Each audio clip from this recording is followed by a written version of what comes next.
দুইটা আমল যদি কোনো মা বোনেরা করতে পারে নিশ্চিত আল্লাহর জান্নাত ওয়াজিব হয়ে যাবে।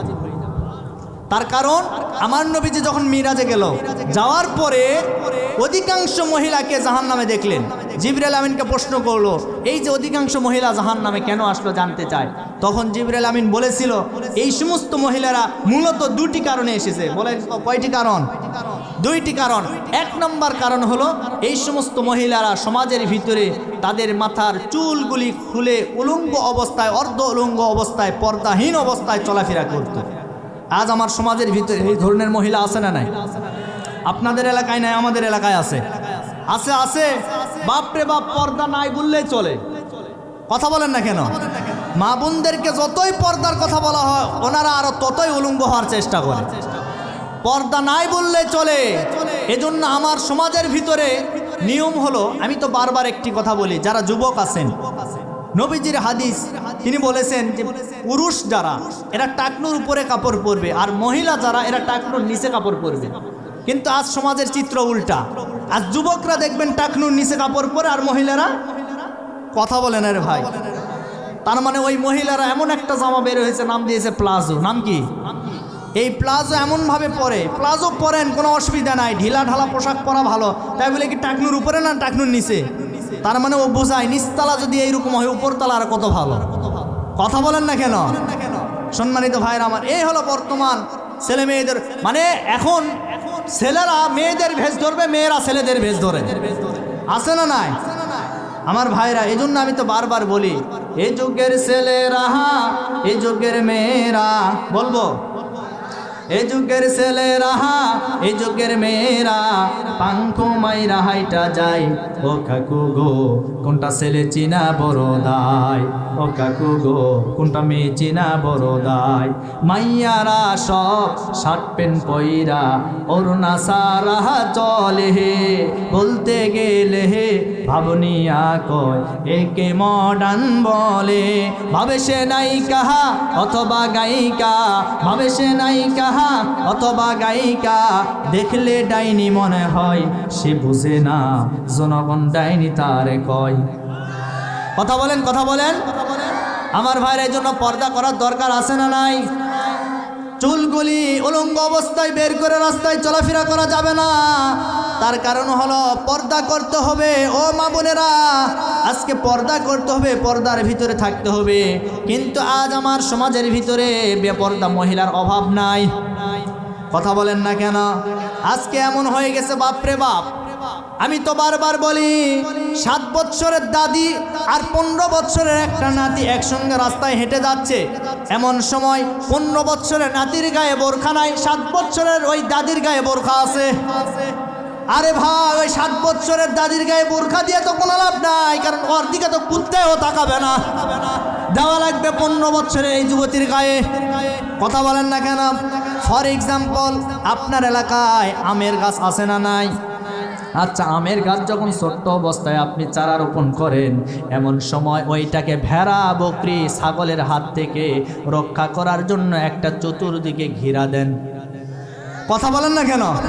আচ্ছা, কেন দেন? কারণ আপনি জানেন এটা কচি, এটা বাচ্চা, এটা বয়স কম, এই কারণে এইটার উপরে ভেড়া, বকরি, ছাগল, গরুর আক্রমণ হতে পারে, এই কারণে ওটা আপনি দেন। কিন্তু এই গাছটায় যখন বড় হয়ে যায়, 10 বছর 20 বছর পর, এই গাছের নিকটে কি আর কোনো বেড়া দেওয়া লাগে? কারণ আপনি ভালো করে জানেন ওটা হয়েছে বুড়া, ওইটার ভিতরে কোনো গরু আর নজর দিবে না। কথা বলেন না কেন? সুতরাং ওই যে 7 বছরের যুবতী ওই আম গাছের মতো বুড়া হয়ে গেছে, ওইটাতে বেড়া দিয়ে কোনো লাভ নাই। যেটা 15 বছরের যুবতী, ওইটার গায়ে বেড়া দেওয়া লাগবে, তার মানে বোরকা দেওয়া লাগবে। তার কারণ হলো এলাকায় অনেক গরু আছে, গরুরা আক্রমণ করতে পারে। দেখছেন দেখছেন আওয়াজ দেখছেন? 4 পায়ে গরু না 2 পায়ে গরু। কথা বলেন না কেন? তার কারণ হলো মহিলা ভালো, আমার যুবকরা ভালো হয়ে যাবে। মেয়েরা ভালো তো সমাজ ভালো, মেয়েরা ভালো তো আমার দেশ ভালো, সব ভালো হয়ে যাবে। কারণ বেপরদা মহিলা যত সমাজে বাড়বে, আবার আমার যুব সমাজ তত নষ্ট হয়ে যাবে। তার কারণ হলো এলাকার ভিতরে যখন কোনো সুন্দরী যুবতী যায়, 10 জন যুবক এক জায়গায় থাকলে তার দিকে দেখে আর বলে, কার মেয়ের ওইটা মাল একখান রে। কথা বলেন না কেন? আচ্ছা ওইটা কি মাল? হ্যাঁ, এই কথা বলে, কিন্তু ওই মেয়ের গায়ে যদি বোরকা থাকতো এই কথা বলার সাহস ওই যুবক পাইতো না, বরং শ্রদ্ধা করতো, সম্মান করতো। কথা বলেন ঠিক কিনা আমার ভাইরা? এই জন্য যে সমস্ত বেপরদা মহিলারা সমাজে ঘোরাফেরা করে ওই মহিলাগুলোই দেখবেন 2 নাম্বার জামাই পায়, হয় মদখোর, না হয় জুয়াখোর, না হয় টাকলা। কথা বলেন আরে ভাইরে, আছে না নাই? হ্যাঁ, তার কারণ হলো আপনি হয়েছেন 2 নাম্বার, আপনার জামাই যেটা হবে ওটা হবে 4 নাম্বার। আবার বাসর ঘরে গিয়ে গল্প করে, বলে আমি ঠকি নাই, আমি ঠকি নাই, আমি হাফ সেঞ্চুরি করেছি। বলে কি হাফ সেঞ্চুরি? বলে হ্যাঁ আমি 50টা করেছি। এখন জামাই বলছে আমিও ঠকি নাই, আমি সেঞ্চুরি করেছি। তার মানে তুমি করেছো 50টা, আমি করছি 100টা। যে যেরকম সে সেরকম মেয়ে পাবে। কথা বলেন ঠিক কিনা? আপনার চরিত্র যদি 2 নাম্বার হয় আপনার জামাই হবে 4 নাম্বার। কথা বলেন না কেন? এই জন্য মা বোনেরা যারা এসেছেন পর্দার ভিতরে থাকবেন, হেফাজতে থাকবেন। শুধু মহিলাদেরকে বললে হবে না, আপনাদেরকেও ভালো হওয়া লাগবে। কথা বলেন না কেন? বাপ রে বাপ, এমন যুবক এখন কি হতে চায়? মহিলা হতে চায়। আর পুরুষ থাকবো না, এখন মহিলা হয়ে যাবে। মানে শিয়ালের কাছে বকরি আদি দেওয়া। আমার এলাকায় বলে শিয়ালের কাছে কি আদি দেওয়া? বকরি আদি দেওয়া। এখন একজন পুরুষ যদি কয় আমি এখন মহিলা হয়ে গেলাম, মহিলা হয়ে যাওয়ার পরে মহিলা হোস্টেলে যদি এখন তাকে রাখে, বলেন তো মহিলাগুলো কি ঠিকঠাক থাকতে পারবে? কারণ ঢুকছে কি? কথা বলেন আরে ভাই, ঢুকছে কি? পুরুষ পুরুষ। আর যদি ওটা হিজড়া হয় কোনো অসুবিধা নাই। কথা বলেন আমার মা বোনেরা, ও মা বোনেরা, পর্দার ভিতরে রাখতে হবে। পর্দা করবেন, পর্দা করলে আপনার সম্মান আল্লাহ তাআলা দুনিয়া এবং আখিরাতে বাড়ায় দিবেন। আজকে যে মহিলা, যে মা বোনেরা পর্দা করে দেখবেন, ওই পর্দাওয়ালি মেয়েদেরকে কিন্তু বর্তমান যুবকরা বেশি বিয়ে করার জন্য চেষ্টা করে। এই যুবকরা খোঁজে যে কোন মেয়েটা ভালো, কোন মেয়ে পর্দায় থাকে, কোন মেয়ে নামাজ পড়ে, এরকম খোঁজাখুঁজি করে। তার কারণে এই যুবকও জানে যারা বেপর্দা এদের কিন্তু কাম শেষ হয়ে গেছে। এই জন্য পর্দাওয়ালি মেয়েদেরকে বেশি খোঁজাখুঁজি হচ্ছে। ও মা বোনেরা, আপনি পর্দা করলে আপনার সম্মান আসমান এবং জমিনে আল্লাহ তাআলা হাজার হাজার গুণে বাড়ায় দিবে। আপনি যদি পর্দা করেন, আপনার গর্ভ থেকে যেইটা আসবে ওইটা কিন্তু আল্লাহর ওলি হয়ে বের হয়ে আসবে। আর যদি বেপর্দা মহিলার যারা চলাফেরা করে, লাইলুদি বের করে চড়ে, এই সমস্ত মহিলাদের পেটের ভিতরে আল্লাহর ওলি তো দূরের কথা হয়, টিপজল নয় মিশা সওদাগর বের হয়। কথা বলেন ঠিক কিনা? এই জন্য মা বোনেরা পর্দা করেন। ও মা বোনেরা, পর্দা করলে আপনার দাম আল্লাহ বাড়ায় দিবে। আমি ফর এক্সাম্পল উদাহরণ দিয়ে বারবার বলি, আমার ভাইরা, আপনার এলাকায় সাইকেল চলে না? কথা কয় না রে ভাইরে। আচ্ছা, সাইকেলের ভিতরে একটা জিনিস থাকে, তার নাম কি? টিউব থাকে না? আচ্ছা, উপরে থাকে টায়ার, ভিতরে থাকে। এখন এই ভিতরের জিনিস ও এখন বাহিরে এসে আন্দোলন করছে, এতদিন ভিতরে থাকলাম আর ভিতরে থাকতে চায় না, একটু বাহিরে হতে চাই, বাইরে থাকতে চায়। আচ্ছা বলেন তো, যে টিউব আন্দোলন করে বাহিরে আসলো, বলেন তো ওর জীবন থাকবে না, শেষ হয়ে যাবে? কথা বলেন না কেন? সুতরাং যেই সমস্ত মহিলারা চাই ঘরের ভিতরে আমরা থাকতে চাই না, বাহিরে আসতে চায়, আমি বলবো তাদের জীবন ওই টিউবের মতনই হবে।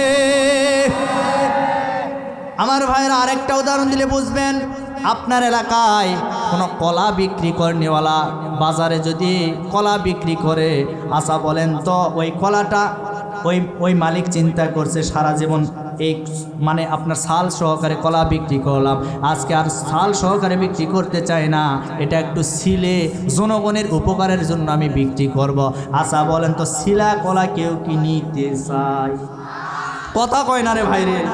তাহলে শিলা কলা যদি কেউ নিতে না চায়, হ্যাঁ, আসল জায়গায় হাত পড়ছে ভাই।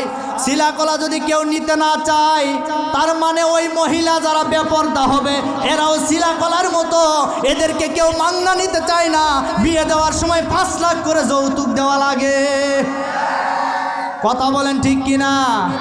এই জন্য মা বোনেরা পর্দা করেন, বিয়ের সময় যৌতুক লাগবে না, বরং মোহরানা পরিশোধ করে আপনাকে বিবাহ করবে। এ মহারানা পরিশোধ করেছেন কে? হাত তোলেন তো দেখি। বিয়েই করেন নাই না? আচ্ছা, এই দেখেন আমার 3 জন, এতগুলা মানুষ বিয়ে করছেন, আজ 30 বছর হয়ে গেল। এই যে মুরব্বী হাত তুলতে সাহস পেল না, তার মানে দেয়নি।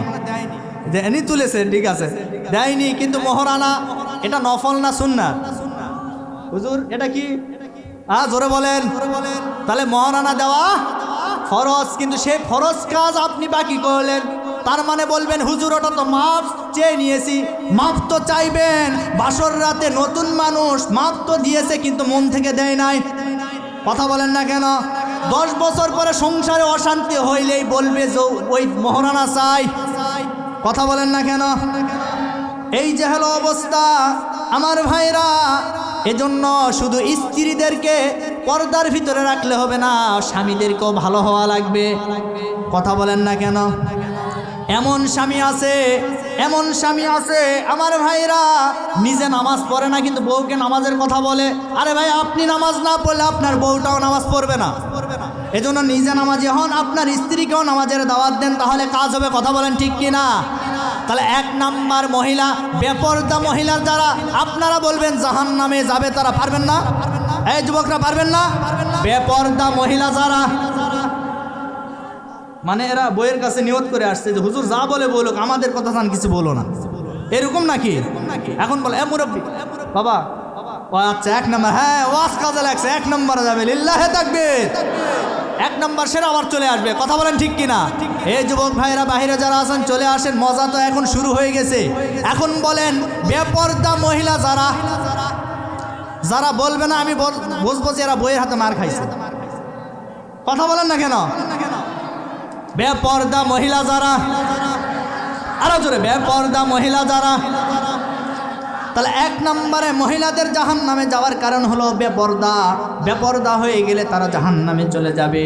আর 2 নাম্বার জাহান্নামে যাওয়ার কারণ হলো স্বামীর আনুগত্য না করা। আজ অধিকাংশ পরিবারে এটা ঘটে যাচ্ছে, স্বামীকে কিছু মনে করে না, ডোন্ট কেয়ার। স্বামীর কথা মানতে চায় না। স্বামী যদি মাঠ থেকে বাড়িতে আসার পরে যদি স্ত্রীকে বলে, ও প্রাণের স্ত্রী রে, 1টা গিলাস পানি আমাকে ঢেলে দাও, আমি একটু আমার তৃষ্ণাটা নিবারণ করতে চাই, ওই স্ত্রী ডাক দিয়ে বলবেন, ওই যে জগার গিলাস পারলে ঢেলে খাও, আমি পারবো না, সিরিয়াল নিয়ে ব্যস্ত আছি। কথা বলেন ঠিক কিনা? এই জন্য স্বামীর আনুগত্য করে না। এমন বউ আছে যারা স্বামীকে ধরে পিটায়। কথা বলেন, স্বামীকে ধরে পিটায়। কিন্তু অনেক স্বামী আছে, এখানে মার খাওয়া অনেক স্বামী আছে, হাত তুলতে বললে কেউ তুলবে না, আমি জানি, ভয়ে তুলবে না, আছে না নাই? অনেক স্বামী আছে যারা বইয়ের হাতে মার খেয়েছে। ও মা বোনেরা, আপনারা স্বামীকে ধরে পিটান, আপনার যন্ত্রণা সহ্য করতে পারে না, এরা মাঠে গিয়ে নীরবে নিস্তবে এরা কান্না করে। কথা বলেন, কারো কাছে বলতেও পারে না, সইতেও পারে না। এরকম দাজ্জাল মহিলা আছে না নাই? শুধু ওই আপনার স্ত্রী আপনাকে ধরে পিটায়, স্বামী মনে হয় খুব ভালো। হ্যাঁ, এমন স্বামী আছে বউকে মারতে মারতে বলে, আব্বা তারপর ছাড়বো। এখন মার খাওয়ার ভয়ে কি বলবে, আব্বা বলে উঠছে একবার। এখন আব্বা যে বলছে, হুজুরের কাছে ফতোয়া নিতে আসছে, হুজুরকে বলছে যে হুজুর আমার বউ যে আব্বা বলো, ফতোয়া কি হবে? তা আমি বলি ফতোয়া পরে হবে, আগে 100টা বাড়ি হবে। কথা বলেন ঠিক কিনা? এরকম বউ পিটানি লোক আছে না নাই? বউকে মারা যাবে না? মানে মারা যাবে না, মানে অবশ্যই মারা যাবে। কেন মারা যাবে না? শরীয়ত বিরোধী কোনো কাজ যদি করে বউ, তাহলে সেক্ষেত্রে মারা যাবে। কথা বলেন ঠিক কিনা? তো শরীয়ত বিরোধী কাজ করলে মারতে পারবেন, তবে নবীজি বলেছেন মারতে হবে কায়দা অনুযায়ী। কি কায়দা? এই যে 1 বিঘত একটা লরি নিতে হবে, এইটা নিয়ে বউকে মারতে হবে। তবে সব জায়গায় মারা যাবে না, হাতে মারা যাবে না, মুখে মারা যাবে না, বুকে মারা যাবে না, পিঠে মারা যাবে না, একেবারে হাঁটুর নিচে। তো এক যুবক এখন এই ওয়াজ করার পর বলছে যে হুজুর মারবো তাহলে কোথায়? আর যে জিনিসের মারার কথা বললেন, ওই জিনিসটা বউকে মারলে বলবে যে কাতুকুতু দিচ্ছে। কথা বলেন। আরেকটা যুবক পাশ থেকে বলছে যে হুজুর মারবো না, খালি ভূতটা মারবো। এরকম আছে না? শয়তান। তার মানে তারপরেও বউকে মারবে, এরকম আছে? বউকে মারা যাবে? বউকে মারা যাবে না। বউ হলো ভালোবাসার জিনিস। কারণ মহিলারা তো একটু বাঁকা হবে, কারণ ওদেরকে বাঁকা হার দিয়া তৈরি করা হয়েছে। এজন্য আপনাকে ওয়াজ করে তাদেরকে ঠিক করে নিতে হবে। আপনি বউকে ভালোবাসবেন, আদর করবেন, সোহাগ করবেন, দেখবেন আপনার বউ আপনার কথা শুনতে বাধ্য। কিন্তু বউকে তো ভালোবাসে না, এমন ভাবসাব নিয়ে বাড়িতে যায়, বউ চিন্তা করে ফেরাউনের ভাইরা বাড়িতে আসছে, এমন ঝাড়ি মারে বউ মানে ভয়ে আর কোনো কথা বলতে পারে না, এরকম স্বামী আছে না নাই? আরে ভাই, বউকে তো একটু ভালোবেসে তুমিও বলে না, তুই করে বলে, এইদিকে না, এইদিকে যা, এই ধরনের কথা বলে কিনা? ভালো কিছু পাইতে গেলে আপনাকে আগে ভালো দেখাতে হবে। আপনার স্বামী, আপনি স্বামী হিসাবে আপনার দায়িত্ব হলো আপনার স্ত্রীর সাথে ভালো ব্যবহার করা, সালাম দিবেন, সালাম বিনিময় করবেন, বউকে আদর, ময়না, সোনা, পাখি, টিয়া যা আছে সব বলে ডাকবেন। বউকে ডাকে না, ভাবিকে ডাকে। কথা বলেন না কেন? এই যুবক যারা আছেন বউকে ডাকে না, গার্লফ্রেন্ডকে ডাকে। হ্যাঁ, তাও কই ঠিক? এরকম আছে না নাই আমার ভাইরা? এই জন্য বউকে ভালোবেসে আদর করে রাখবেন। মা বোন যারা এসেছেন, আপনাদের উদ্দেশ্য বলে, মা বোনেরা, স্বামী হলো আপনার শ্রেষ্ঠ সম্পদ। একটা মহিলার জন্য এই পৃথিবীতে মা বাবার পরে হলো স্বামী শ্রেষ্ঠ সম্পদ। স্বামীকে সম্মান করবেন, খেদমত করবেন, স্বামী যা বলে সেটা অনুযায়ী চলাফেরা করার চেষ্টা করবেন। দেখবেন আপনার সংসারের ভিতরে বরকত, রহমত আল্লাহ দান করবেন। আর আপনারা যারা আছেন, আপনার স্ত্রীকে সালাম দেওয়ার চেষ্টা করবেন। কি দিবেন? জোরে বলেন। আচ্ছা, বিয়া করছেন কারা কারা? হাত তুলেন দেখি। বিয়া করছেন কারা কারা? হাত তুলেন দেখি। এই কয়জন? আল্লাহু আকবার। দেখছেন, অবিবাহিত মানে যুবকরাই বেশি। আচ্ছা, হাত নামান। আপনাদের জন্য আজকের ওয়াজ হলো। আজকের ওয়াজ শুনে আপনি বাড়িতে যাবেন, যাওয়ার পরে আপনার বউকে আপনি সালাম দিবেন। কি দেওয়া যাবে না? আচ্ছা, সালাম দেওয়া কি ফরজ? সুন্নাহ। সালাম দেওয়া সুন্নাহ। এই সালাম দিবেন। তো সালাম দিলে লাভ হয় কি জানেন? তিনটা জিনিস আপনার বাড়িতে ঢুকবে। কয়টা? সালাম দিলে এক নম্বরে আসসালামু আলাইকুম। এই যে আপনি সালাম দিলেন, এক নম্বরে আপনার উপরে শান্তি, আপনার উপরে শান্তি। এরপরে আসসালামু আলাইকুম ওয়া রাহমাতুল্লাহ। এরপরে ঘরের উপরে আপনার উপরে রহমত বর্ষিত হোক, ওয়া বারাকাতু। এরপরে বরকত আল্লাহ দান করুক। এই যে তিনটা দোয়া আপনি করলেন, ঘরের ভিতরে এক নম্বরে শান্তি, 2 নম্বরে রহমত, 3 নম্বরে বরকত। এই তিনটা জিনিস আপনি বাড়ির ভিতরে নিয়ে গেলেন। সুবহানাল্লাহ।